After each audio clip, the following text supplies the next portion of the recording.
हर महादेव, राधे राधे, जय श्री राम। मैं आशा करता हूँ आप सब ठीक होंगे, स्वस्थ होंगे और अपनों का ख्याल रख रहे होंगे। साथ ही खुद भी पॉजिटिव होंगे और आसपास के लोगों को भी पॉजिटिव रख रहे होंगे। आज आपके लिए मैं आचार्य राजकुमार कुछ ऐसा लेकर हाजिर हुआ हूँ। दूसरों को ऊपर उठाने के लिए शतविषा नक्षत्र के लोग झोंक देते हैं अपनी सारी ताकत। कड़वी जुबान पैदा कर सकती है आपके लिए समस्याएं। शतविषा राशि चक्र का 24वां नक्षत्र है जो कुंभ राशि के तारा मंडल में धुंधले तारों के विशाल समूह के बीच स्थित है। यह कुंभ राशि में 6 डिग्री 40 मिनट से 20 डिग्री 0 मिनट तक फैला हुआ है। इसका स्वामी शनि है। शतविषा को देवताओं का वैद भी माना जाता है। इसका शाब्दिक अर्थ है 100 वैद।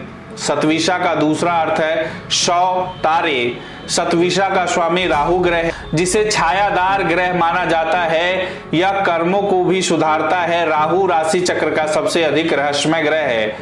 इसे सहस्त्र कमल के साथ जोड़कर भी देखा जा सकता है जो शताधिक तारा मंडल का निर्माण करता है। इसका मूल और तृतीय गुण सतत अर्थात सामंजस्य, जबकि दूसरे स्तर पर तमस अर्थात अकर्मण्यता। शतविषा का देवता वरुण है जो बुद्धि प्रदाता है। इस नक्षत्र मंडल की मूल प्रेरक व्यक्ति है धर्म अर्थात गौरव या सिद्धांत। नक्षत्र की पौराणिक कथा की बात करें तो उसकी आकार फूल सर्वाधिक शुभ प्रतीक है जो लक्ष्य प्राप्ति के लिए किए जाने वाले प्रयासों का अविष्ट फल है।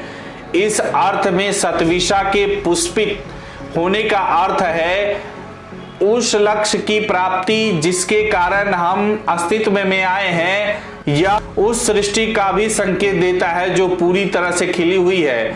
शतदल पुष्प के खिलने का अर्थ है बहुआयामी विकास प्रक्रिया की पूर्णता। हम मनुष्यों के लिए यह शतदल कमल या क्राउन चक्र से जुड़ा है। इस शक्ति को कुंडलिनी शक्ति कहा जाता है। जब कुंडलिनी शक्ति जागृत होती है तभी मनुष्य जन्म और मृत्यु के चक्र से मुक्त होता है। शतविषा का दूसरा अर्थ है सहस्त्र वैद्य जो अमरता के दिव्य अमृत से भरे रहस्यमय कलश को उड़ेलता है। इन संदर्भों से पता चलता है कि शतविषा समूचे मनुष्य को रूपांतरित करने में सक्षम है। इसका प्रभाव इतना होता है कि इससे व्यक्ति में मिशनरी जोश और उत्साह भर जाता है। वह अपने आध्यात्मिक लक्ष्य को प्राप्त करने के लिए सभी प्रकार के दुनिया के सुखों का आसानी से त्याग कर सकता है। शतविषा का स्वामी देवता वरुण है जो आरंभिक वैदिक देवता है। उसे ब्रह्मांड का असीम ज्ञान प्राप्त है। वेदों में लिखा है कि वह संपूर्ण मानवता और पृथ्वी को एक साथ रख सकता है। उसे भगवान भी माना जाता है जिसने स्वर्ग में सुनहरी धूप बनाई है। वह हवा बनाई है जिसकी खुशबू उसकी सांसों से बनी हुई है। वह सच और झूठ को सही ढंग से तौल सकता है। उसने ऋषि वशिष्ठ को विश्व का रहस्य बताया था जिसे कोई दूसरा आदमी नहीं जान सकता। वरुण प्रतिभा और दया की रहस्यमय शक्तियों को नियंत्रित और निर्देशित करता है ताकि मनुष्य शतविषा के प्रभाव से आसानी से अपना रूपांतरण कर सके और खुद प्रकाश की किरण बन सके। राहु इस नक्षत्र मंडल का स्वामी है जो अपने चक्र के चारों ओर फैली हुई रहस्यमय शक्तियों को नियंत्रित करता है यानी कंट्रोल करता है।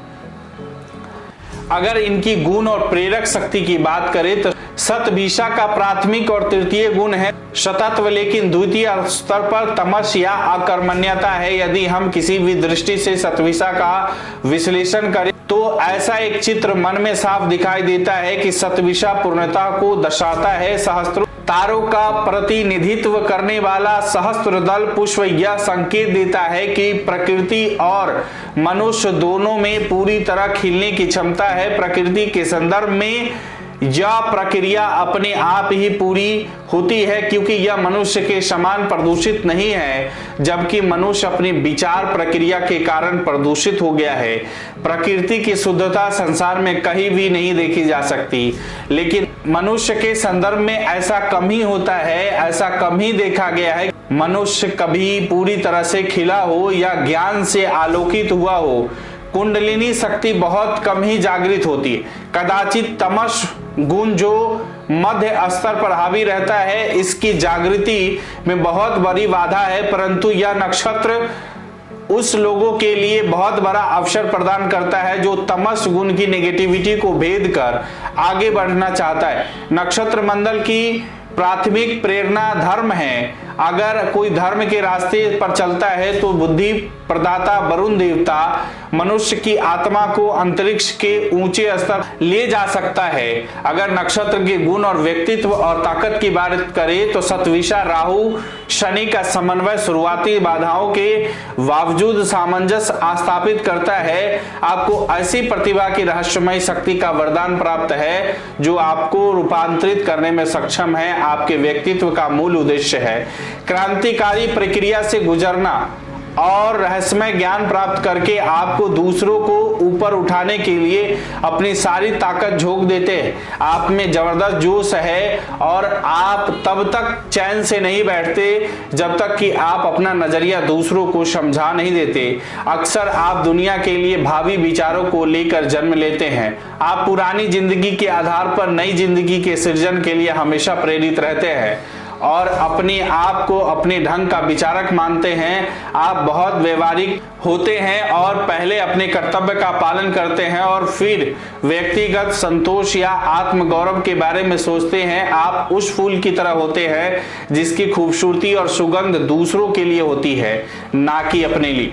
एक व्यवहारिक व्यक्ति होने के नाते आप अपनी व्यक्तिगत छवि के लिए बहुत चिंतित रहते हैं, सामाजिक होते हैं और दुनिया के बदलते तौर तरीके के अनुरूप अपने आप को ढालने के लिए तैयार होते हैं। आप जानते ही हैं कि मजबूत शरीर में मजबूत दिमाग रहता है जिसका उपयोग कारगर ढंग से इस दुनिया में किया जा सकता है। आप अपनी चेतना के विकास के लिए काम करने की कोशिश करते हैं क्योंकि आप मानते हैं कि मन, शरीर और बुद्धि भी ट्यूनिंग से क्या नहीं हो सकता। कभी कभी आप खुद ही अपने आप पर पाबंदियां लगा देते हैं ताकि आपका व्यवहार ज्यादा संयम रहे और आप कर्तव्य भावना से प्रेरित होकर काम करते रहे। अपने मिशनरी जोश और उत्साह के कारण आप आसानी से अपनी मंजिल प्राप्त कर सकते हैं। आपका पक्का विश्वास होता है कि अनंत ब्रह्मांड ज्ञान और ऊर्जा से भरपूर और हर उस व्यक्ति पर वर्षा करने के लिए उद्यत है जो इसे लेने के लिए तैयार है। आपका पूरा अधिकार है कि आप खुद अपने लिए और दूसरों के लाभ के लिए इसका उपयोग करें। यही आपका नजरिया है कि जो आपको दूसरों से अलग कर देता है। आपकी कमजोरी की बात करें तो आपके व्यक्तित्व का दूसरा पहलू है अकेलापन और अवसाद। कभी कभी आपको लगता है कि जिंदगी का मतलब है सिर्फ ड्यूटी और आपको कुछ पाबंदियों के साथ इसका पालन करना ही पड़ता है। अगर आप अधिक तकलीफ सहते हैं और बेपरवाही से काम लेते हैं तो अपने लिए और बड़ी मुसीबत मोल ले सकते हैं। निश्चय ही आपका बचपन बहुत तकलीफों से भरा है और अस्थिर रहा होगा और उसका प्रभाव आपकी स्मृति पटल पर बहुत समय तक रहेगा। आप बहुत कर्कश हो सकते हैं और आपकी कड़वी जुबान आपके लिए समस्याएं पैदा कर सकती है। अगर आपको यह वीडियो अच्छी लगी हो तो इसे फेसबुक और यूट्यूब पर शेयर और लाइक जरूर करें। इसी तरह और भी वीडियो देखने के लिए जुड़े रहें। गणपति ज्योतिष संस्थान से अपने विचार हमें कमेंट बॉक्स में जरूर भेजें। नमस्कार, राधे राधे।